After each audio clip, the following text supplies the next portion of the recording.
Seja bem-vindo a esse episódio do Alimentando o Lobo das Possibilidades. Hoje, nós estamos nos encontrando com Gary Douglas, o fundador de Access Consciousness, uma modalidade mundial que empodera as pessoas a se ajudarem. Access é baseado na ideia de que você não está errado, você sabe o que é verdade para você e a consciência pode mudar qualquer coisa. Hoje, nós vamos explorar o que veio antes do Access.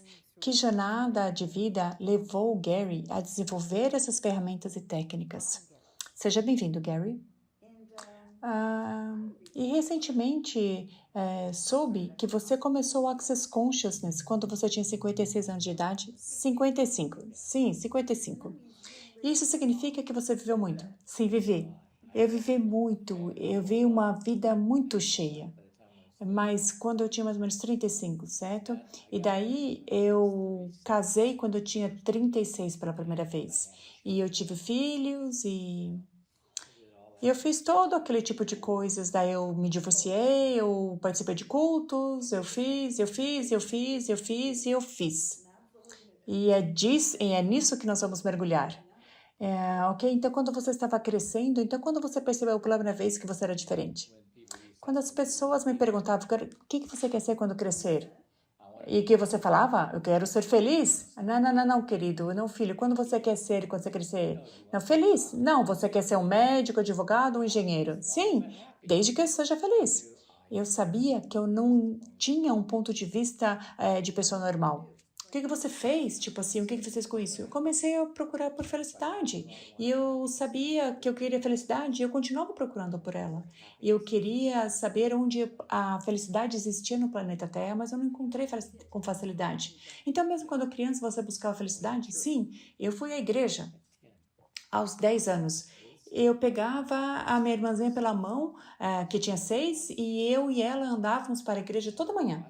E eu assistia as pessoas na igreja dizendo o quanto eles amavam um ao outro na igreja. E aí, na segunda-feira, eu vi elas brigando umas com as outras. Eu falei, bom, pensei, isso não é felicidade, isso não é verdade. Que diabos essas pessoas estão fazendo? Eu tinha 10. Foi quando eu percebi que eu sabia que não era normal. O engraçado é que eu tinha uma professora na faculdade que falava, eu lembro de você. E eu perguntei, de onde? De onde você me conhece? Ela falou, da igreja. E eu, sério? Sim, você era uma pessoa super séria. E ela falou, sim, você estava sempre procurando por alguma coisa, mas eu nunca sabia o que você estava procurando. Você encontrou? Eu falei, ainda não, mas ainda estou procurando. Sabe, algumas vezes você disse que sabe o Beaver Cleaver, a família tipo Beaver Cleaver, o Cleaver, sim. E no Access, uma das perspectivas é que escolhemos nossos pais. Então, por que você acha que você escolheu os seus? Porque eles realmente não podiam me controlar, eles não poderiam me parar. E é por isso que todas as pessoas escolhem os pais que escolhem. É porque os pais não conseguem pará-los. O que eles te deram? O que deu a você ter pais normais? Bom, o que deu? Meu pai queria que eu fosse um esportista e eu não era tão esportivo assim. Então, o ponto de vista dele eu era simplesmente estranho. E ele não entendia porque eu queria tocar piano, ele não entendia porque que eu queria fazer arte, ele não entendia porque eu não queria ir para os filmes de cowboy e preferia ir do Old Globe Theatre ouvir Shakespeare. Ele não conseguia entender Shakespeare. Eu sabia que eu era diferente. Então, você é uma das pessoas menos jogadores que eu conheço. Então, você tem essa sensação de que você sempre foi assim? Sim. Não, eu não sei. Eu não sei se eu nasci sem julgamento. Eu sei que eu nasci com curiosidade e a necessidade de questionar. Então, eu sempre perguntei tudo, questionei tudo. Eu fazia coisas maravilhosas, como minha casa incendiei minha casa brincando com fósforo e gasolina, coisas assim, mas fora isso, eu era uma criança normal. Como que era a escola para você? Eu sempre sabia a resposta, mas eu sempre deixava que alguém que precisava dar a resposta tivesse. Eu deixava que elas tivessem a resposta para que eles soubessem que fossem reconhecidos. Eu sabia a necessidade de ser reconhecido. Eu não entendia que tinha que ser uma mais velha. Eu não. Como que você dava para eles a resposta? Eu simplesmente fazia parte disso, não tudo, e aí eles falavam o resto. Eu nunca falei o resto e eu estava sempre interessado em fazer todos os outros sentir um pouco melhores. Eu também era o garoto que sempre andava com a menina gordinha e o cara esquisito, as pessoas que ficavam brincando na caixa de areia. Queria te perguntar também, quando você vai para a escola, você conta a história quando você tinha dois amigos que, tipo, te excluíram? Sim, eu tinha dois amigos ruins e eu sempre apresentava meus amigos uns aos outros. Eu estava no ensino médio e esses dois amigos que eu apresentei um para o outro, eles se tornaram os melhores amigos. E aí eles me ignoraram, me excluíam, disseram que eu não queriam mais nada comigo porque eu era estranho. Eu sempre incluía todos, mas quando eu vi que as pessoas eram excluídas, eu as excluía, independente de qualquer outra pessoa excluir. O que isso cria? Isso cria um lugar onde eu sei que não importa o que você acha que é estranho ou esquisito em alguém, você começa a ver o que não é estranho nelas, você começa a ver o que as torna únicas, você começa a saber e entender que só porque são diferentes não significa que elas estão erradas. Diferente não é estar errado, diferente não é errado, diferença é apenas diferentes. Então você era, na verdade, um jovem nos 60 anos, então como que foi isso? Eu estava acima de tudo. O que você quer dizer com isso? Eu não ouvia o Beatles, eu ouvia música clássica. Eu não estava tão envolvido com Beatles, com esses, sabe, Elvis Presley, essas coisas, porque eles eram uma classe inferior, eu estava tentando ser um estudante de classe alta. E como que era isso? Estúpido. Sabe, tipo assim, toda a ideia, eu me isolava de muitas pessoas, mas é tipo assim, mas eu sempre tinha, eu passei tanto tempo que eu sabia que era mais como aqueles que não. Então você geralmente fala sobre essa viagem para a Europa, como que isso criou? Qual foi o presente de ir para algum lugar tão distante? Bem, eu queria tentar, eu queria descobrir como era estar fora dos Estados Unidos. Sabe, foi engraçado porque anos depois eu tentei dar para uma passagem para ir para a Europa, sabe? E ela me disse: "Por que que eu quero ir para a Europa? Tem tanto que eu não vi ainda aqui nos Estados Unidos." Sabe? E eu fiz, ok, tudo nos Estados Unidos é 2.000 anos menos novo do que da Europa. Ah, mas é nisso que eu tenho interesse. Eu falei, tudo bem. Então, o que aconteceu na Europa? Bem, eu estava no avião indo para lá, uma senhora sentada do meu lado conversou comigo e ela me convenceu de que eu poderia ajudá-la muito se eu fingisse ser o noivo dela. E ela disse, eu vou te dar um lugar para ficar de graça, você poderá ficar comigo e vai conseguir comida gratuita. Então eu falei, eu fui, fingi ser o noivo dela, conheci toda a família dela e eles tentaram arranjar pretendentes para ela enquanto eu estava lá. Aí eu comecei a perceber que quando eu estava com ela, ela era tipo a ovelha negra da família. E depois que ela foi embora, toda a família dela me acolheu, me ofereceu lugares para ficar, cuidaram de mim e disseram: Olha, tenho que dizer a verdade. Realmente não sou noivo dela. E eles disseram: Ah, todos nós já sabíamos, você é muito bom para ser o noivo dela. Eu falei: O quê? Qual era o país? Holanda. Eu estava na Holanda, nos Países Baixos, e eu colhia maçãs e e fiz vários tipos, coisas ótimas. E foi ótimo. E eu assisti futebol porque o cunhado dela, John, jogava futebol e então nós assistimos. Eu não entendia o que estava acontecendo, então eu perguntei e ele me disse sobre futebol. E o que ele fez me preparou para ser um treinador de futebol nos meus dias mais velhos. E tive filhos, porque meu filho tinha 8 anos, ele queria estar no time de futebol, então eu consegui um time para eles, eles disseram, nós precisamos de um técnico assistente, porque é preciso ter um técnico e um assistente para cada um deles. E eles perguntaram se eu saberia fazer. Eu não sei nada sobre futebol. Ok, você não precisa fazer nada. O técnico faz tudo. E eu falei, sim. E aí ele desistiu. Ele deixou o filho dele no time. E o meu filho, era mais agressivo que qualquer outro. Então, meu filho... então, nós tínhamos os dois melhores jogadores, daí depois nós tínhamos os mais peculiares, sabe? A gente olhava os três, sabe? Os garotos que estavam lá atrás, perto do goleiro, eles estavam deitados na grama, e eles estavam deitados na grama, olhando as nuvens e fazendo imagens delas. E eu dizia, todos vocês levantem daí, a Bora está vindo. O quê? Levanta, levanta, levanta. E eu disse para os meus meninos, se não perderam este jogo por mais de 3 pontos, levo vocês para tomar sorvete. Isso me incentivou um pouquinho, mas só quando começaram a me ouvir, eu comecei a perceber que todos os pontos de vista eram individuais e não era verdade absoluta. Era como você percebia, então você inventava à medida que vai e decidia que as coisas são o que são, mas não necessariamente são o que percebem. Bom, essa também é uma das coisas que você falou quando você foi para a Europa, que você podia se reinventar. Sim, eu precisava, porque eu cheguei lá como alguém que... um parceiro significante, eu saí de lá como alguém diferente, sabe? Então, quando eu ouço você falando sobre como o treinador de futebol, a pegar as maçãs, você teve tantos empregos, tantas coisas. Então, você poderia fazer, tipo assim, realmente uma lista bem rapidinha de alguns empregos que você teve?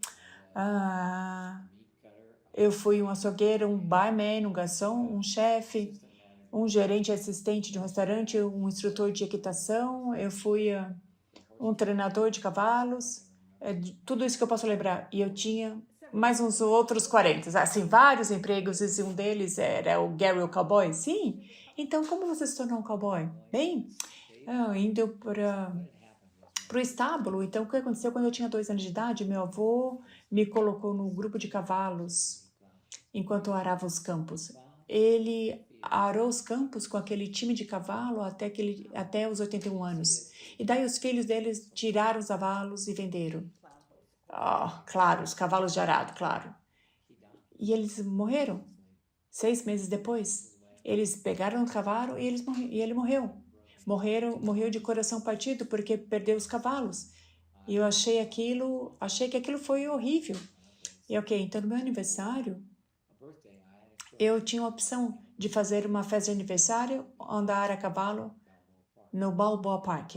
Naquela época, o Balboa Park em Santa Bárbara era um lugar onde havia cavalos e tal.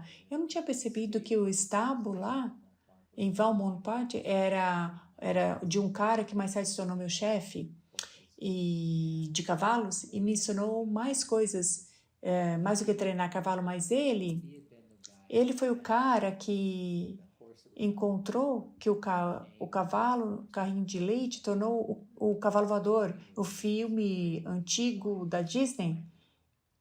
E você consegue encontrar ainda. Então, literalmente, ele encontrou o cavalo, um carrinho de leite em San Diego e comprou por $25. Mas meu chefe sempre foi cara conhecido como $50 Brawler. Ele nunca pagava mais do que $50 por nenhum cavalo. Nenhum cavalo foi mais do que $50 para ele. Então ele comprava cavalos baratos, mas daí ele sabia como treiná-los para torná-los melhorados. E ele colocava nos cavalos mais difíceis. E tinha um cavalo que era difícil, ele falava, Gary, você vai montar nesse cavalo. Então esse é um rancho fora de Santa Bárbara? Não, não, não. Essa era uma fazenda de cavalos em Chula Vista, Califórnia.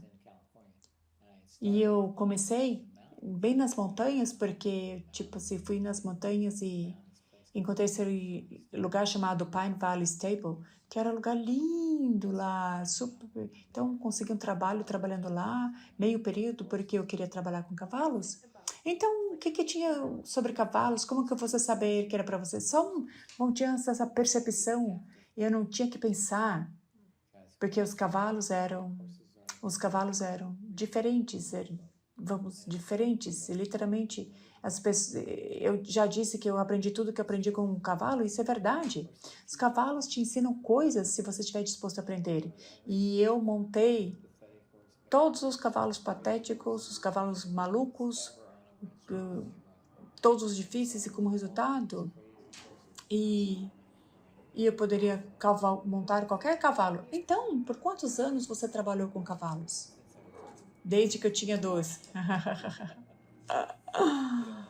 Tipo assim, quando era uma criança, a gente ia para os cavalos no meu aniversário. Eu cavalgava com a minha irmã no Balboa Park e eu não fazia mais nada. E eu cavalgava no meu aniversário, tipo assim, eu odiava a festa de aniversário porque eles me davam barcos de PT, o que tinha que colar as peças e tudo mais. E eu quase incendiei nossa casa porque eu peguei meu barco PT e eu joguei fósforo nele até explodir. E a chama subiu e atingiu o beirado da casa. Ups! Então você sempre teve cavalos? Eu tive cavalos desde os meus 22 anos. Então, mesmo por todas essas diferentes estágios da vida, você sempre teve cavalos. Eu sempre volto aos cavalos, não importa o que aconteça.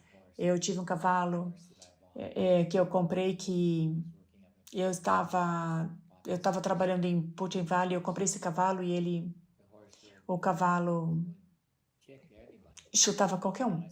E eu fiquei atrás dele, peguei o rabo dele e ficava penteando fio por fio para deixar o rabo dele mais cheio possível. E eu queria que ele tivesse rabo cheio, sem usar um pente, nada. E eu contava olhando para ele e ele ficava, o que você está olhando? Eu falava, nada. E toda vez que eu pegava, ele, para. E eu continuava pegando, para. Eu continuava pegando e eu não tinha pensado em ele me dar um chute. Eu, para. Colocava isso para baixo e é tipo assim, o cavalo nunca me deu um coice. Então, mas eu aprendi com isso, com o cavalo, que você não tem um ponto de vista de que ele vai fazer algo ruim, eles não vão fazer.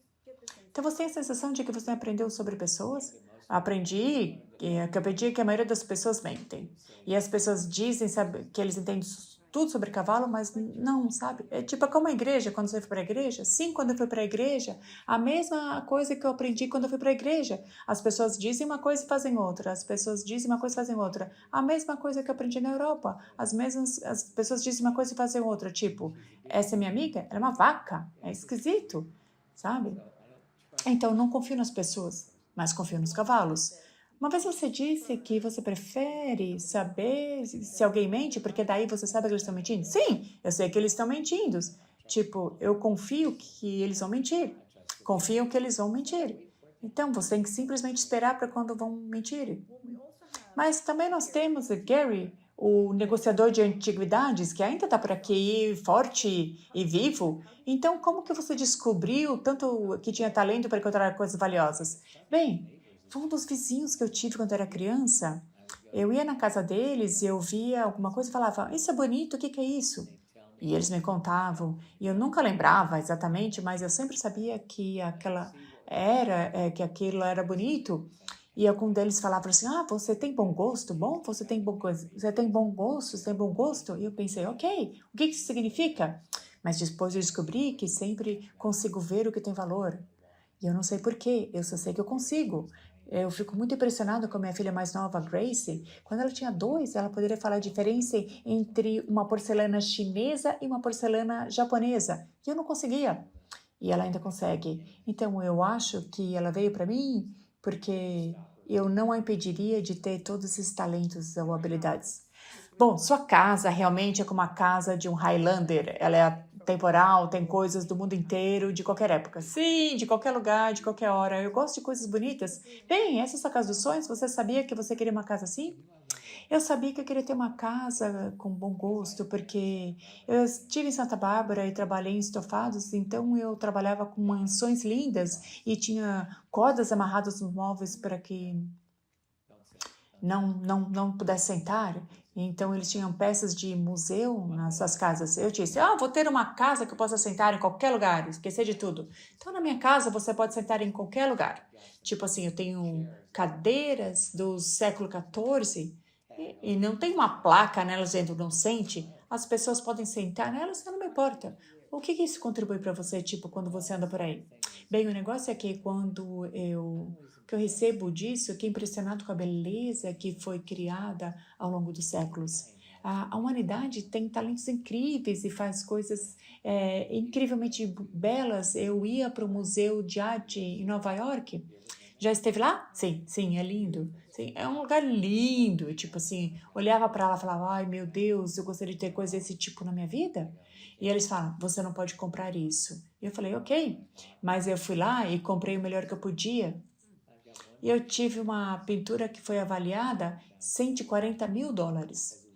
Foi feita por um artista famoso de 1920, mostrando árabes com os camelos. E é tipo assim, eu acho que é maravilhosa, eu adoro isso. Levei para leilão para ver se eles poderiam vendê-la e eles não venderam, mas eu não me importo. Você vai mantê-la? Sim. E ela não queria me deixar. Ela não quer me deixar. Uma coisa que eu aprendi é que eu posso comprar coisas e se elas não querem me deixar, elas vão encontrar quem as quer. A pessoa vai dizer, ah, meu Deus, eu preciso ter isso. Quanto custa? As coisas te encontram? Sim. Sempre. Bom, uma das coisas que eu ouvi você dizer é que quando você se divorciou e você tinha pouco dinheiro, você que morava nesse apartamento pequenininho e você usava as porcelanas bonitas. Bom, o que aconteceu foi que minha esposa me deu a porcelana ruim que a gente tinha, porque ela ia comprar coisas novas. E ela comprou. E ela me deu a porcelana ruim, os talheres ruins. E eu pensei, eu realmente não me importo com essas coisas. E eu tinha alguns talheres de prata que eu comprei para minha primeira esposa e ela ficou sem dinheiro, porque ela sempre ficava sem dinheiro, sabe? Então eu falei, ok, vou usar isso todos os dias. Coloquei no gaveteiro e uso diário. E eu tinha essa porcelana que eu comprei em diferentes ocasiões que eu comecei com 6 pratos da minha tia-avó e ela me deu esses 3 pratos com bolo de chó e um pote de creme de açúcar e o açucareiro quebrou e eu tinha o resto dele, então eu pensei, ok, eu gosto dessa porcelana, eu comprei aquela porcelana ao longo de 10 anos, então minha esposa disse, você pode pegar essa porcelana e levar com você? E eu falei, pode ficar com ela. Eu tinha esse apartamento pequenininho, eu falei, ok, o que eu vou fazer? E como que eu vou receber 24 pessoas para jantar aqui? Não vou. Mas eu coloquei a porcelana na área e comecei a usá-la. Então, quando você escolhe usar talheres bonitos, porcelanas, sempre me lembra de que tem uma escolha prosperar em vez de sobreviver. Bom, exatamente o que eu olho, ok, eu quero preparar para o futuro em que eu terei isso ou eu quero acrescentar isso como meu presente. Se eu vou comer com essas coisas, vou usá-la todos os dias. E eu fiz. Eu acho que apenas 3 tigelas e 3 pratos que quebraram em 20 anos. E foi tudo isso. E eles estão por aí? Eles estão por aí. Eu ainda uso todos os dias. Então, você teve 4 filhos, você teve 2 esposas, sim. Eu tive 2 esposas e 4 filhos. 2 deles são geneticamente meus, outros 2 eu adotei. Não adotei formalmente, mas eles são meus. Eles te escolheram? Sim, eles me escolheram. Então, Paul tem essa aventura de ser, ok, sempre vão pegar o seu último respiro e nunca dizer obrigado. Uma mulher de 90 anos me disse isso sobre meus filhos. E é verdade. E eles simplesmente esperam receber tudo, dever pegar, e é isso que você faz. E na minha vida foi assim. Eu me casei e eu era um pouquinho ingênua, certo? Eu achei que eu poderia conseguir o que eu quisesse, o que você pedisse. Então eu falei que eu queria ser alguém que fizesse isso, aquilo comigo. E minha primeira esposa, todas as coisas estavam lá. Quando minha segunda esposa, eu também pedi por coisas que eu não queria e eu recebi todas elas. Eu quero alguém que vai lutar na vida comigo. Eu falei, ok. E o que ela fez? Ela lutou tudo contra mim. Tudo que você fez era uma batalha comigo. E não foi tão divertido assim. Palavras importam, sim?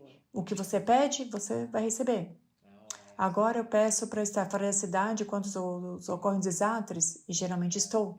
Eu peço para ter coisas bonitas virem para minha vida. E isso acontece. Sabe quem tem um rinoceronte tamanho real na sala? Ninguém que eu conheço. Sim.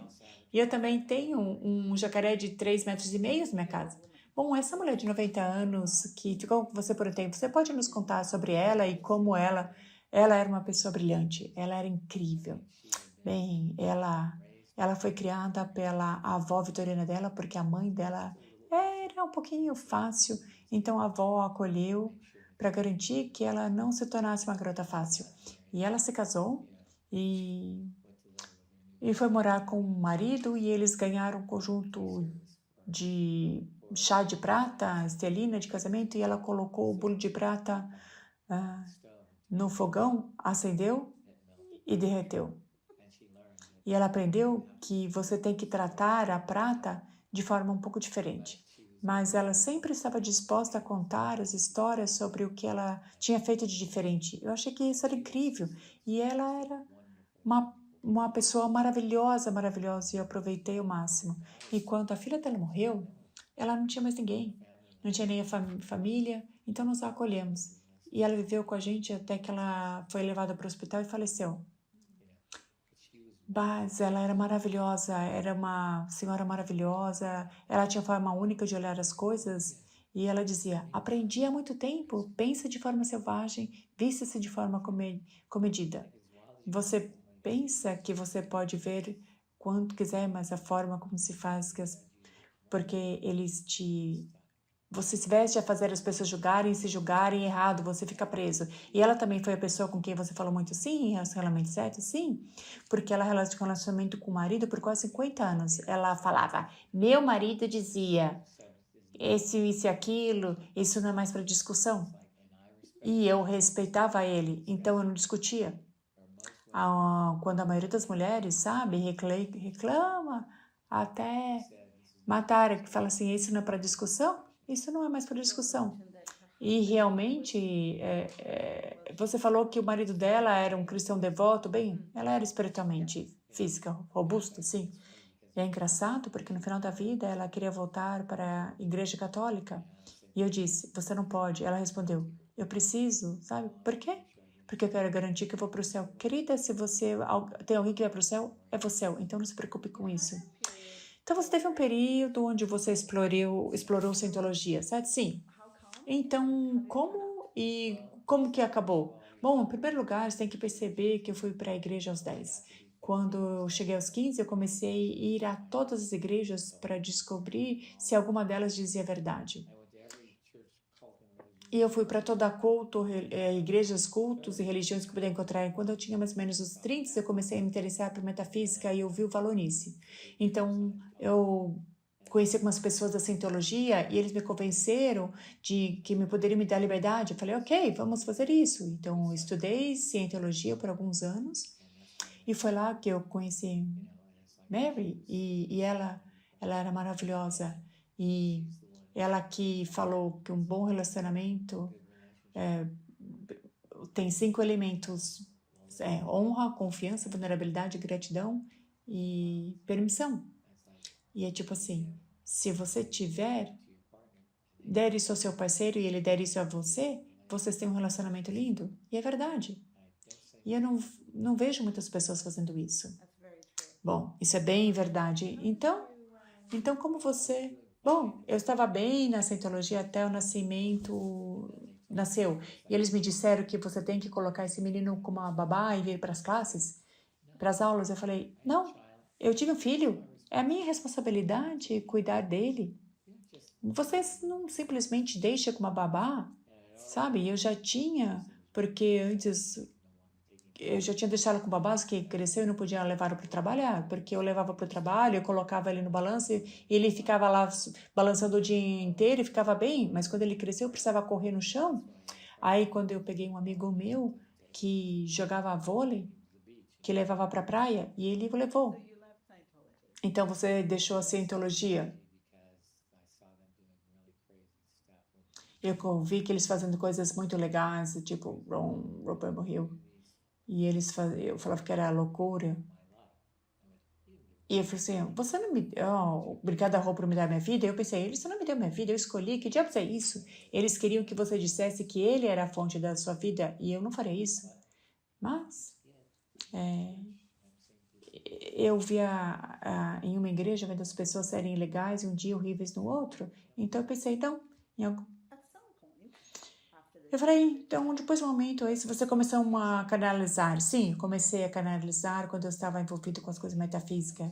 E eu voltei para metafísica quando eu saí da Scientologia e foi quando minha cunhada veio me visitar e ela estava totalmente abalada porque de umas coisas que a experiência que tivemos quando canalizamos para ela, ela disse que eu acho que alguém quer canalizar através de mim.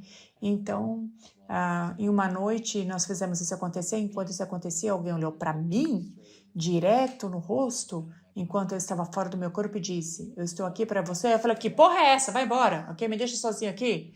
É a noite da Virgínia.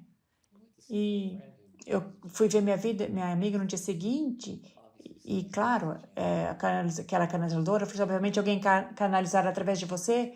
Então, canalizar era algo que as pessoas faziam na época? Sim. Era muito comum as pessoas canalizarem, se era tipo assim, era um ser superior. Sim, quando era Rasputin, quando era Mascate de Moscou. Então, você canalizou por alguns anos. Então, como Access surgiu dessa canalização? Porque eu estava canalizando, teve um cara que me ligou de Nova York e disse: você pode vir para Nova York canalizar? Eu falei: ok. Eu fui lá, falei assim: eu quero que você faça essa canalização para minha terapeuta de massagem. Eu fiz. E aí eu comecei a falar, ele começou a falar dos elementos das barras. Foi o início das barras.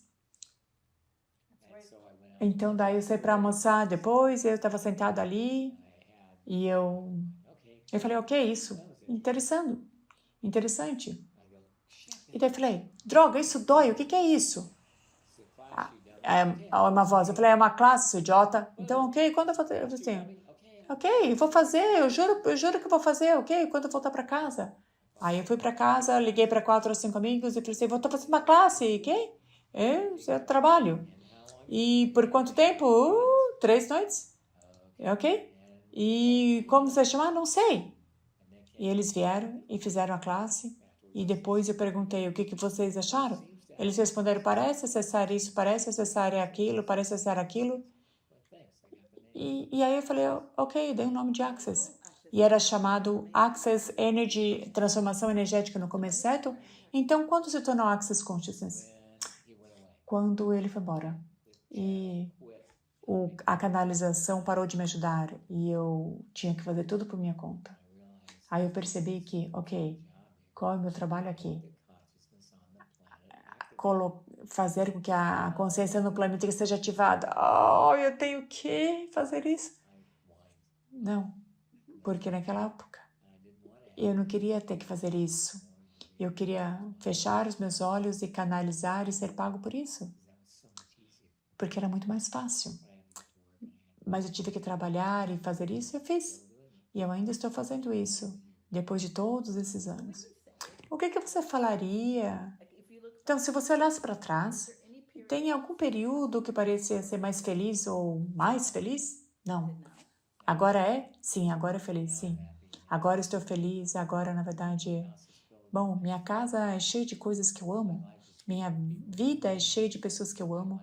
Minha vida funciona, é tudo ótimo. Não estou casado, o que é muito bom. Casamento, eu trabalho de 24 horas por dia, 7 dias por semana. E é tipo assim, tudo parece funcionar para mim de maneiras mágicas. Então, quando você olha para o futuro, do que mais você está entusiasmado? Bom, estou entusiasmado com a consciência que vejo acontecendo no planeta, porque esse novo aplicativo que estamos lançando, eu vejo e as pessoas poderão se conectar com uma pequena quantidade de valor mensal e vir comigo, buscar pela consciência e expandir a consciência, o que não está disponível aqui no planeta Terra. Bom, todos nós estamos oferecendo por todos esses anos de trabalho, são 35 anos de consciência disponíveis nesse aplicativo.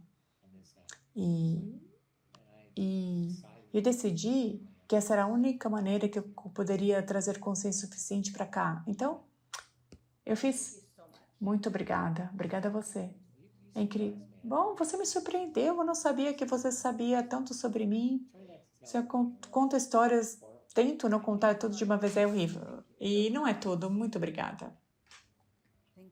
Muito obrigada por ouvir esse episódio do Alimentando o Lobo das Possibilidades. Se você quiser saber mais sobre Access Consciousness, você pode visitar accessconsciousness.com. E se você quiser saber mais sobre o aplicativo que Gary falou nesse episódio, você pode acessar access.me. E finalmente, se você quiser ouvir mais episódios deste podcast, vá para caterinavalentim.com/wolf. O que mais é possível que você ainda não consegue imaginar?